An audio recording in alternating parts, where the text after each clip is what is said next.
an elderly woman would come to our house at around this time every year. I only knew her by her name, Mrs. Wagstaff, and I didn't know her first name, nor did I know the first name of her husband. I knew him only by his title, and his title was Colonel. He was a Colonel Wagstaff. The army in which he had served and from which he had retired was not the Irish army, but the British army, and Mrs. Wagstaff was selling poppies. After my mother had bought these poppies and would bring them into the house, and after the period for using them had finished, I would deconstruct them. I would take them apart, as I did with things like that as a child.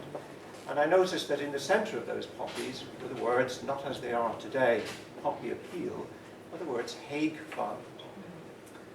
I knew a little bit about the name Hague because my father used to use old bottles of Hague Dimple whiskey to make table lamps out of. But I knew enough about Douglas Haig as he was to realize that he had been a famous general. What I didn't know at that time, and knew only recently, was that he also had a connection with Kingston. In advance of his retirement, he bought a house in Kingston Hill, in which he spent a certain amount of time before he died. And indeed, the Royal Borough of Kingston chose to make him a free man in 1919. Now, Haig, of course, brought to mind the sacrifices not only of the First World War, but of many other subsequent conflicts and so on. This was something about which I knew quite a good deal, even as a child. In fact, I could hardly escape it. There was a war memorial on the edge of the town, and it had been placed at a discreet distance from the center of the town, so that it would not cause too much offense to too many people, because, of course, it was a memorial to the dead of the British Army, in which Colonel Wagstaff had once served. In later years, it would become more familiar and indeed more prominent, not because of Remembrance Day, but because in advance of that ceremony, people would deface the memorial, usually by painting whitewash and daubing slogans on it. They regarded it as an example of British and indeed imperialist iconography. And there was a very strong movement against that during the period long before I grew up, but also indeed during that period as well. It's interesting to me, therefore, that even at this moment, there are plans afoot to create a new war memorial in the town in which I grew up, to honour not just the dead of the British Army, but the dead more generally during that conflict and others. It did seem to me at the time that remembering in Ireland was a very fraught business indeed, complicated not only by historical issues, but by very current political ones as well. And it was for that reason, I believe, now, that Mrs. Wagstaff sold her poppies discreetly. She went door to door selling them. She didn't sell them on the street, because I believe it would cost her, and of course the Royal British Legion for whom she was selling poppies, no end of bother in one respect or another. But still, my parents and other people would buy their poppies, and they would wear them to church on Remembrance Sunday. And there we would observe the formalities, the 2-minute silence, the speaking by the rector of Binion's Ode to the Fallen, or the Ode to Remembrance, as it is now better known, and we would come away with a certain impression of an event that was part of the historic past, but somehow seemed to have a current relevance as well. Now, it seems to me that thinking about this, not just in terms of Remembrance Sunday, but also in terms of the Irish connection, that present-day events continually intrude on how we choose to remember things. And only this week, the Prime Minister of Ireland, Leo Varadkar, has attracted not only criticism, but a great deal of controversy for wearing a kind of decoration about which I knew nothing.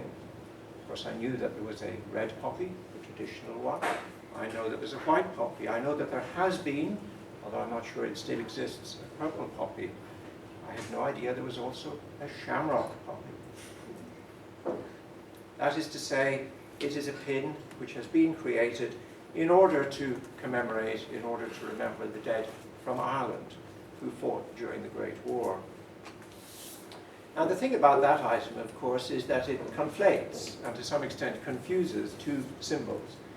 That of the Royal British Legion, that of the British Army and Commonwealth, but also that of the Irish Republic as well, for which the shamrock still remains an important symbol. Now, as if things weren't complicated enough by the variation in the number of poppies that seemed to be available, there was also the lily to consider. Because the lily, of course, was another symbol, important to Irish Republicans for its association with the Easter Rebellion or Rising of 1916. And these would be sold at around about Easter time in the hometown in which I grew up, along with copies of the Republican newspaper on Public and other ephemera relating to the Republican cause, still alive in the 1960s and 70s as it had been half a century earlier.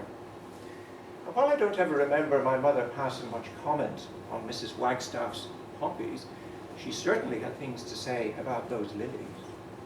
They weren't in the form of a lapel badge, but rather an adhesive piece of paper on which the lily was printed and which you pinned to your jacket, which you stuck to your jacket. In fact, they were known as stickies. And this used to get my mother quite worked up. That's what's wrong with this country, she said. Always living in the past. But her view of that past was really quite selective, I think, in some respects, because it was a past that seemed to her to have passed into history, to no longer have relevance, and also, of course, to have links with the struggle, as many people thought, that had not yet been resolved, the outcome of which was a united Ireland. So I think my mother would probably have had a great deal of sympathy with the writer David Reeve, who's just produced a book called, no less, In Praise of Forgetting. And Reeve's book is really about the public act of memory and remembering, and the extent to which controversy continues to surround that. He has a great deal to say about Ireland, but he has also a great deal to say about other parts of the world in which a troubled past has been succeeded by, in some respects, a not so less troubled present. So the issue of remembering for Reeve, I think, is bound up with all sorts of issues to do with current day politics and other events. And he draws on the work of historians, Irish and otherwise, to help him to make his case.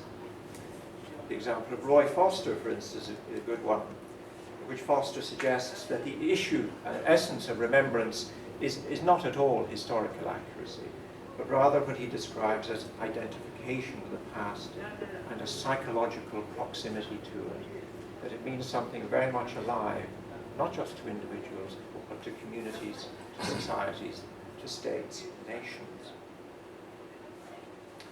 Now, the wearing of the poppy was, of course, prevalent not just within the United Kingdom, but also, of course, within independent Ireland from 1922, because there was no end of ex-servicemen, able-bodied and disabled, who wanted to continue to maintain the memory of the sacrifice that they had undertaken, whatever the cause of it.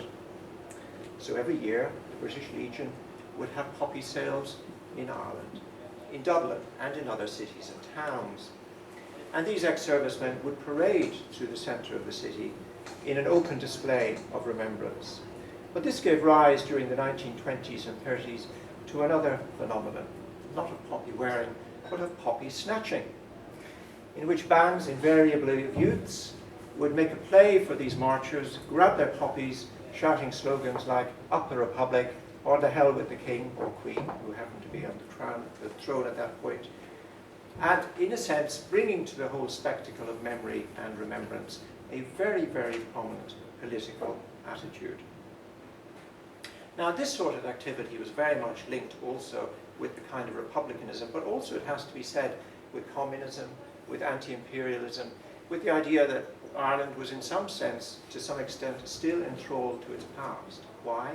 Because it remained a divided Ireland, part of which was under the rule of a foreign government, a foreign state, and of course, a foreign monarch. So I think of poppy snatching as in some sense a counterpart, but also a kind of antithesis to the whole business of poppy wearing. Nevertheless, there were some Irish Republicans who were very much of the view that this was a step too far, and that to do the kind of act which involved defacing monuments or snatching poppies was to traduce the memory of those who had died, and indeed the cause of those who remained bodied or able-bodied to remember them. As the case not only of the things to which I'm describing to you about the past, but also the case of the Irish Prime Minister's wearing of a shamrock poppy illustrated, there is a continuing problem with the issue of memory and remembering. Whatever David Reeve may say, it is simply not that easy to forget, either individually or collectively. And I was reminded of this recently also by the news that a new documentary has been released with what for me is the extremely evocative title, Condemned to Remember. And it's an Irish documentary, and it's a documentary about a Slovakian Jew who was born in 1935 and who spent part of his childhood in Bergen-Belsen. And he, now living in Dublin, reflects on the extent to which, and Winsome has always also used this phrase, that he must bear witness on account of those who have perished in the past, Jews and others, during the Holocaust. And it follows his attempts to reconnect with the past through visits to his native country, but also to the way in which he makes common cause with people of other religions besides his own, in terms of the importance of remembering to all people, irrespective of their background, irrespective of their history, irrespective indeed of their own experiences. So to me, remembering is bound up with all sorts of things, both personal and historical, and it's striking to me how often and how vividly the two seem to intersect. When I think about those poppies, and I see poppies today, I'm connected in a very clear way to the past. But as well as forgetting, and as well as remembering, I've also thought about another category which I think is worthwhile bearing in mind. It's that of misremembering, of choosing or otherwise not to see the past as it was, but of the past as we like to remember. And I like to think that I was even guilty of this as a child, because I grew up not too far from where the poet Yeats is buried. And of course I knew about Yeats, and I knew about his reputation. I vaguely knew that he had died abroad and been brought back home. Now, my father was in the habit of attending funerals, not because a lot of his friends happened to die, but because it was a social obligation. And he, as a local person and as a businessman, tended to go along to these funerals. And quite often he would go to the churchyard where Yeats's remains were interred, and I would sometimes accompany him. Perhaps it was a way of getting me away from my mother today. I'm not entirely sure of that, but I became very familiar with these kind of events. But at one time in my childhood, I somehow or other conflated the fact that I was attending a funeral at the place in which Yeats had been reinterred with the fact that Yeats had been brought back to Ireland at the time during which I was living. I believed I had been there when Yeats was reburied. And I strongly believed this as a child. Only later, as I grew a little older, did I realize that all that had happened 10 years before I was born.